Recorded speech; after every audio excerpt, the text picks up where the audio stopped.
Kabayan, kumusta? Anong balita sa inyo? So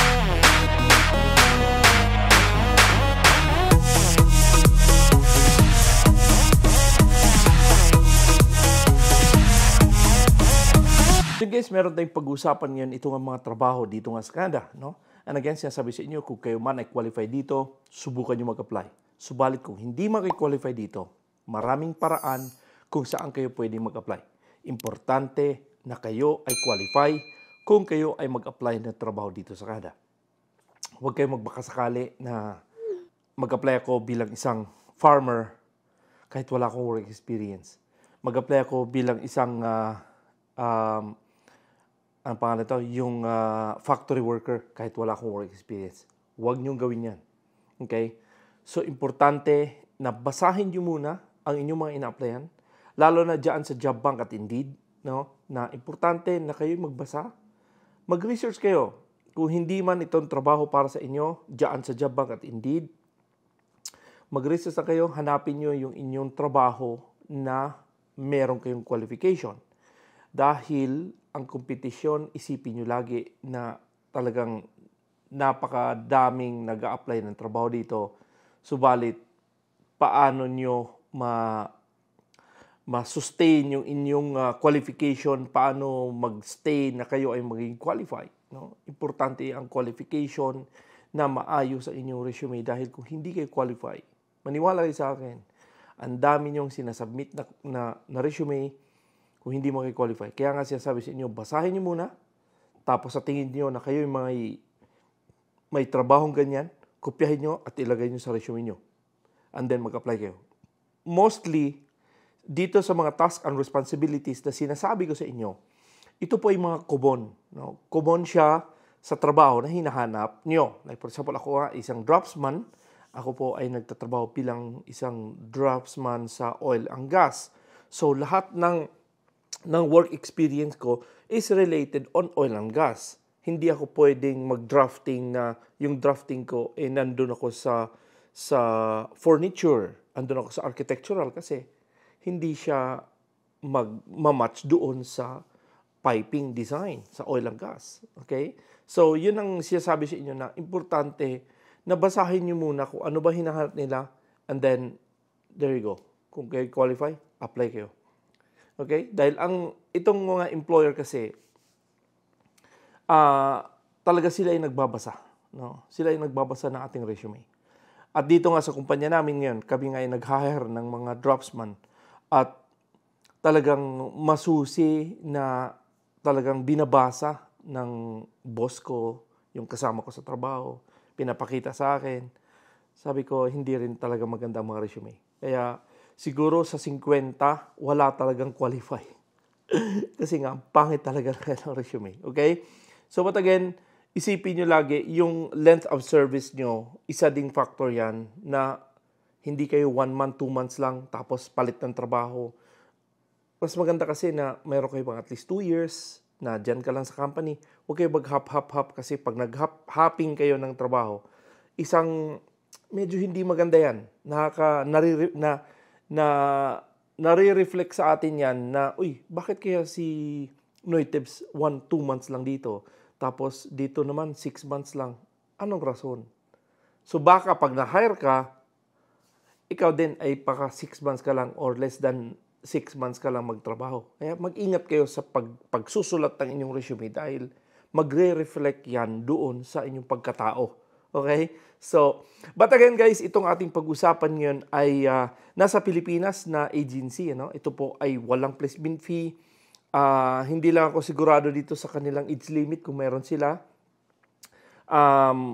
But again, ito po ay wala kayong babayaran dito. Okay? So, ang babayaran nito din siguro mga yung inyong medical, ang inyong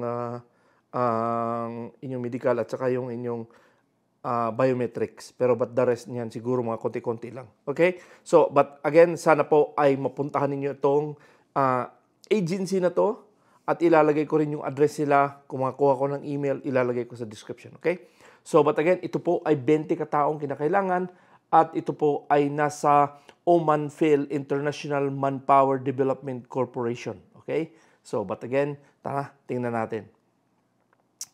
So yun guys, itong trabaho na to ay nakita doon sa workabroad.ph at kung kayo man ay qualified dito, sana po ay apply ninyo. Okay? Ito po ay ang kanilang hinahanap dito, ito ngang dali lang ha. So ito yung kanilang hinahanap dito, no? Ito po yung emergency nurses, 20 kataong kinakailangan. At again, ito po ay mag-expire until April 3. So meron pa kayong time na kayo ay magbasa, basahin nyo muna, tingnan nyo muna, ayusin ang resume, saka kayo mag-submit ng inyong mga resume sa agency ng Omanville International Manpower Development Corporation. At ito po ay nandun sa Regina, Saskatchewan dito sa Canada. At ang kanilang salary dito ay $6,140 to $1,000, ano ba naman? $2 difference lang. $6,142 per month ang kanilang salary. Okay? So again, ito po ang kanilang job description, monitoring patient condition and assessing their needs to provide the best possible care and advice. Observing and interpreting patient symptoms and communicating them to physician. Collaborating with the physicians and nurses to advise in individualized care plan for patients. Yan. Kung meron kayong klaseng ganitong trabaho sa inyong previous jobs, mas maganda to at ilagay nyo doon sa inyong resume. Ano ba ang mga qualification dito? Ito po ay 3 years work experience. Candidate must a bachelor degree. Kung kayo man ay mga nurses, similar field, mas maganda po ito. Okay? But again, ito po ay nurses talaga na mga trabaho. Sa mga nurse, trabaho talaga to. And again, 1 to 3 years recent nursing experience in the last 5 years in bedside settings. Willingness to take NNAS at English test IELTS, no? Or SILBAN. Magsisilban. May silban pa ba sa nurses? Wala na yata. I think kailangan nyo dito ng ano yung isang test na to? After passing the final interview. Yan. So again, kung kayo man ay mayroong mga experience dito, subukan nyo mag-apply. Okay? So napakagandang opportunity ito para sa inyo kung kayo man ay nagbalak ng trabaho dito. At ito po ay sa second floor Rodeo Building, ang kanilang nasa Parañaque City, no, sa Metro Manila. So but again, sabi ko sa inyo, kung kayo man ay qualify dito sa trabaho na to, subukan nyo mag-apply.